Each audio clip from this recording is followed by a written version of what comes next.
सोरेन का दूसरा कार्यकाल शुरू हो चुका है और आपको बता दें कि उनसे लोगों को काफ़ी उम्मीदें हैं, क्योंकि उन्होंने कई ऐसे वादों को पूरा किया और झारखंड के जो व्यक्ति विशेष को आगे बढ़ाने का काम किया। और इसी को लेकर फिर एक बार राजभवन के समक्ष कुछ लोग धरने पे बैठे। हम उनसे जानने का प्रयास करेंगे कि उनका क्या मकसद है और क्यों धरने पे बैठने का जरूरत पड़ा है। सबसे पहले अपना परिचय बता दिए, कौन संगठन से बैठे वो बता दिए।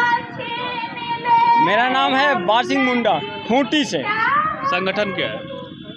संगठन है झारखंड जन अधिकार महासभा और संयुक्त ग्राम सभा खूंटी। किस लिए धरना देने का जरूरत पड़ रहा है? अभी जो वर्तमान सरकार है, चुनावी मुद्दों को उनके चुनावी मुद्दों को लेकर हम लोग धरने पर बैठे हैं, क्योंकि चुनाव के समय अपने चुनावी घोषणा पत्र में जिन जिन मुद्दों को रखा था उन मुद्दों पर खरा नहीं उतर रहा है। वो अपने चुनावी मुद्दों से मुखरते हुए दिख रहा है।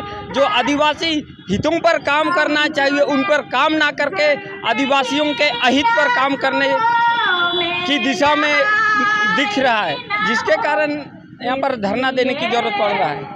लगातार चूँकि मुख्यमंत्री हेमंत सोरेन यहाँ के बेटे हैं, यहाँ आंदोलनकारी के बेटे हैं और कई ऐसी योजनाएं उन्होंने लाई है जो आम लोगों का जीवन स्तर को बढ़ाया। आप चूँकि ग्रामीण क्षेत्र में रहते हैं, मैया सम्मान योजना हो चाहे अन्य जो योजना है उससे लोगों में काफ़ी विकास हुआ है। तो आपको क्या लगता है कि और क्या क्या चीज़ करना चाहिए था जो, और अभी 5 साल का समय है तो अचानक धरना देने से क्या हो जाए? बहुत सारे उनके योजनाओं से हम लोग संतुष्ट हैं, आदिवासी जनता संतुष्ट है। मैया योजना बोलिए, बिजली बिल माफ बोलिए, कृषि लोन माफ बोलिए, इस सब से जनता संतुष्ट है, इसीलिए उनको जिताने का काम किया।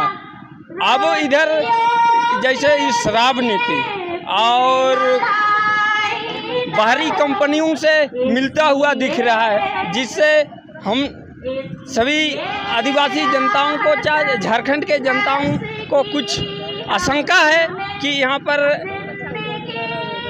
आदिवासियों के हित में काम नहीं हो रहा है। जैसे शराब नीति लाकर ग्राम सभा की सहमति से अगर गांव-गांव में शराब भट्टी चलने लगेगा तो गांव के भाले भोले लोग ऊपर उठने के बजाय और गर्त पर चले जाएंगे, विकास के जगह पर वो विनाश की तरफ चले जाएंगे।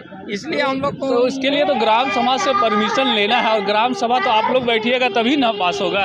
नहीं तो उस तरह की नीति को ला रही है ना, इसलिए भी हम लोग को दिक्कत है, हम लोग नाराज हैं। और साथ ही जो आदिवासी मुद्दाओं में से खासकर लैंड बैंक, भूमि अधिग्रहण संशोधन बिल, नियोजन नीति, स्थानीय नीति, यूं पर काम करने की जगह पर दिखाई नहीं दे रहे हैं। इसलिए हम लोग खासकर वही मुद्दों पर काम ना होने के चलते से हम लोग यहाँ पर धरने पर बैठे हैं।